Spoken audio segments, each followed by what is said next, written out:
पहुंचा दिया वहां पे। मैंने बोला था आप कोशिश भी मत करिएगा बचने की। पता नहीं क्यों बचने की कोशिश करते हैं जब उनको पता है कि मैं निकाल ही लूंगा। फिर चलते हैं सुदीप सर के पास। सुदीप सर, अगला स्टॉक। देखिए, दूसरा जो सेक्टर जिसका बात हम सब लोग कर रहे हैं कुछ दिनों से, वो है इंफ्रास्ट्रक्चर कंस्ट्रक्शन। जोरों से देश में काम हो रहा है, private capex, public capital expenditure जबरदस्त चल रहा है। तो इसी सेक्टर का एक स्टॉक का मैं जिक्र करना चाहूंगा जहां पे बहुत ज्यादा एक्शन तो नहीं देखा, थोड़ा बहुत तो देखा है, पर बहुत ज्यादा एक्शन अभी तक आया नहीं। वेल्सपन कॉर्पोरेशन वेल्सपन ग्रुप का दिग्गज कंपनी है और लाइन पाइप सेगमेंट में करीबन लीडरशिप पोजीशन है और इंडिया में बहुत अच्छा मार्केट शेयर है। इसके अलावा सऊदी अरेबिया में जबरदस्त काम हो रहा है और यूएस में भी इनका बहुत जबरदस्त कामकाज है। तो ये लाइन पाइप एक सेगमेंट हो गया। इसके अलावा डक्टाइल पाइप जो जो जो वाटर कैरी करने के लिए काम आता है, उस सेगमेंट में इन्होंने एंट्री लिया है। अच्छा कामकाज प्रोग्रेस हो रहा है और सरकार का जो नल से जल, ये जो हर घर में पानी ले जाने का जो स्कीम है, इसका फायदा इस कंपनी को बहुत बड़ा मिलेगा।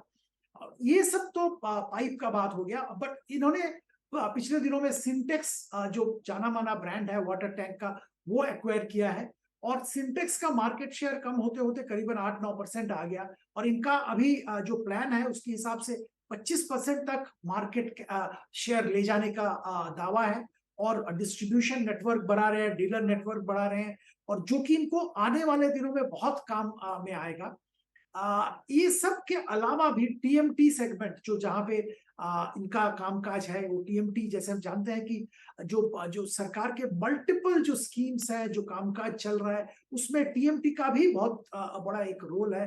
तो ये सारे जो प्रोडक्ट्स हैं, वो आज का जो इंफ्रास्ट्रक्चर एक्सपेंशन हो रहा है, जो कैपिटल गुड्स में काम हो रहा है, वो सबके साथ, हाउसिंग में काम हो रहा है, सबके साथ जुड़ा हुआ है और शेयर प्राइस भी ऐसा कुछ भयंकर बड़ा नहीं जो कि बहुत सारे इस सेगमेंट्स के कंपनी का बढ़ गया है। तो यहाँ पे हम 600 रुपए का टारगेट लेके खरीदारी की सलाह दे रहे हैं निवेशक को 1 साल के लिए।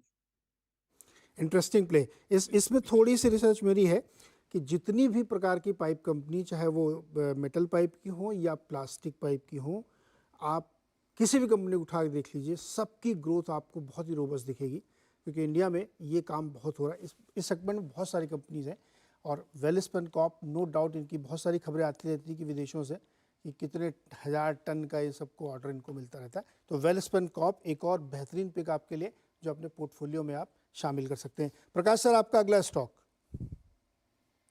नीरज भाई, धनवंतरी उनके याद में, मतलब आज धनतेरस है तो धनवंतरी जी को याद करके थोड़ा हेल्थ के ऊपर भी फोकस करें, तो मैंने एक फार्मा स्टॉक चुना। पैसे की बात हो गई, तेल की बात हो गई, ज्वेलरी की बात हो गई, एक फार्मा भी लिया जाए। उसमें एक कंपनी है, अगेन कंपनी का नाम सुना हुआ होगा आपने, लेकिन इस कंपनी में जो चेंज आया है वो हाल में पिछले 1 साल में है। वो कंपनी का नाम है मार्क्संस फार्मा।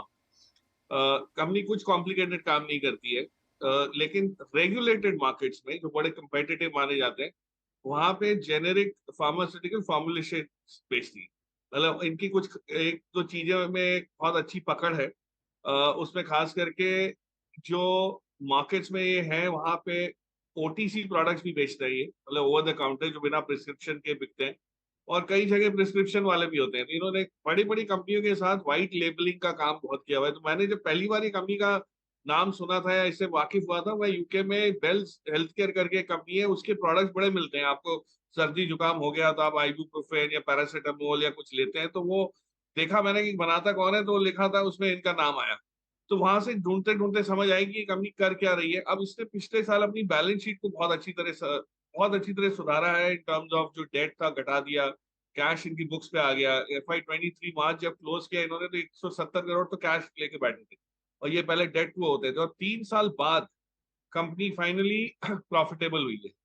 सो मतलब एक अच्छे खासे प्रॉफिट पे आना शुरू हुई है। अब 1800-1900 करोड़ की सेल जो हुई है, अब ये पिछली तिमाही के नंबर्स 2 दिन पहले ही आए मेरे ख्याल से, उसमें भी अगर आप देखेंगे तो वो इम्प्रूवमेंट अब बहुत क्लियरली एक ट्रेंड बनता जा रहा है, पकड़ता जा रहा है।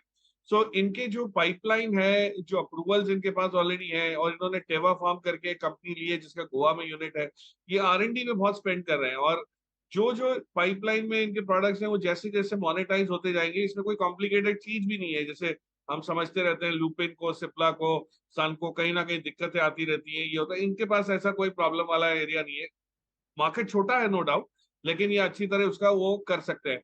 सो मुझे ये समझ आ रही कि यहाँ से अगर आप देखो मतलब मार्केट कैप भी देख लीजिए या इसके रिटर्न रेशियोज देख लीजिए, तो हर उस पे पहलू पे ये खरा उतरने की उसमें दिख रही है, गुंजाइश दिख रही है। और इसके बाद जो ग्रोथ है अच्छी स्ट्रॉन्ग बैलेंस शीट को लेके, ये एक्विजिशन को लेके, मुझे लगता है कि ये कंपनी में बहुत बढ़िया एक, जिसको हम कहते हैं ऑपरेटिंग लेवरेज की, 100 रुपए की सेल बढ़ेगी तो आपका 25 रुपए प्रॉफिट होता था, वो अब 200 जब सेल हो जाएगी तो ये 25 का 50 नहीं होगा, ये 55 होगा।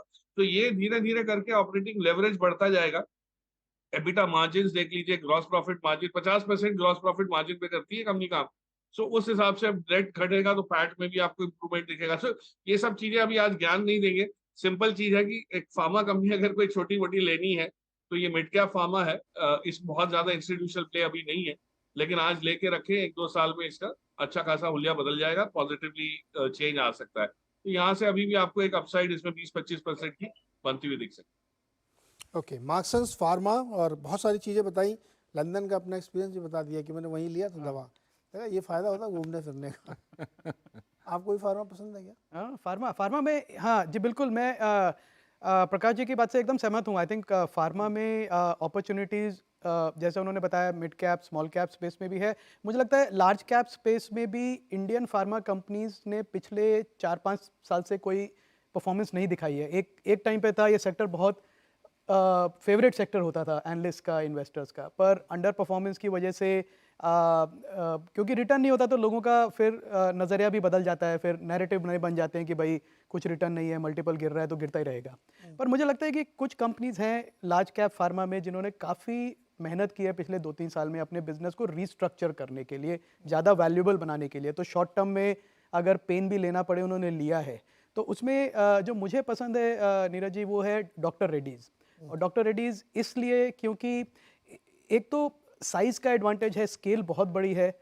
दूसरा जो प्रोडक्ट पोर्टफोलियो वो चेंज कर रहे हैं, फॉर्मुलेशंस पे धीरे धीरे फोकस बढ़ रहा है, बोथ डोमेस्टिक इंडियन मार्केट में और यूएस मार्केट में स्पेशली।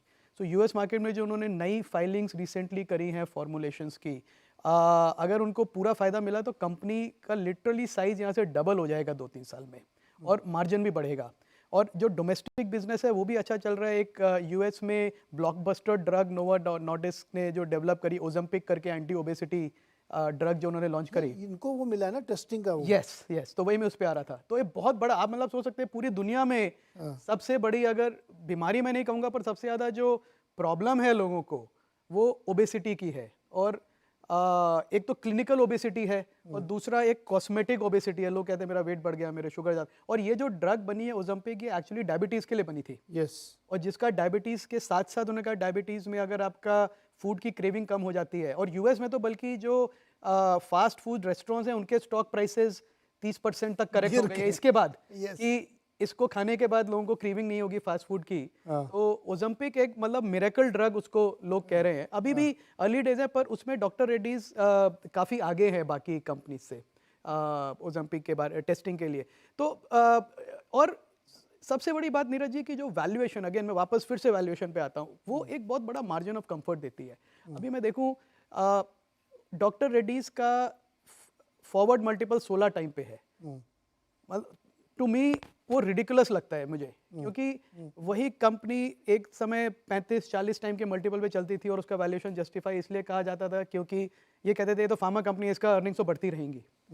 तो इस समय विद इतने नॉन एक्सपेक्टेशन के साथ कि भाई ये स्टॉक्स में कुछ नहीं होगा, आई थिंक वो इन्वेस्टर के लिए बहुत अच्छा मौका होता है एक अच्छी कंपनी में इन्वेस्ट करने का। तो मुझे लगता है डॉक्टर रेड्डीज भी अब उस इन्फ्लेक्शन साइकिल में है जो 12 महीने में आपको जो उन्होंने मेहनत करी है उसका फायदा पूरा नंबर्स में दिखेगा। और अभी भी जो नंबर्स आए थे क्वार्टरली नंबर्स, वो बेटर देन एक्सपेक्टेड थे। तो वो ऑलरेडी ट्रेंड स्टार्ट हो गया है। मुझे लगता है जैसे जैसे परफॉर्मेंस आएगी, एनालिस्ट भी अपना जो एस्टिमेट्स हैं उनको इम्प्रूव करेंगे और मल्टीपल भी इम्प्रूव होगा। तो 16 टाइम का मल्टीपल अगर 25-27 तक जाता है, 27 टाइम पी मल्टीपल उनका 5 साल का एवरेज रहा है, तो वहाँ तक भी अगर जाता है तो एक तो आपको 50% रिटर्न वहाँ से मिल रही है, प्लस अर्निंग्स ग्रोथ के साथ वो लिटरली मल्टीबैगर हो सकता है एक लार्ज कैप स्टॉक अगले 2-3 साल में।